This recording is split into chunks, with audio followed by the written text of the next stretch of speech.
yaakaar bu rëy lañ ci am yaakaar bu rëy lañ ci am ne enfin justice bi dinañ ko réformer ci ni nga xamante ni noonu la ko askan bi bëggee te plateforme bi nga xamante ni moom la présidence de la République lancé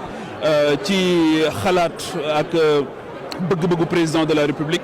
muy jubal jubbanti dégg nga léegi rek nee nañ recevoir nañ ci lu mat 30 000 interpellations donc yéene ak yaakaar bi nga xamante ni moom la am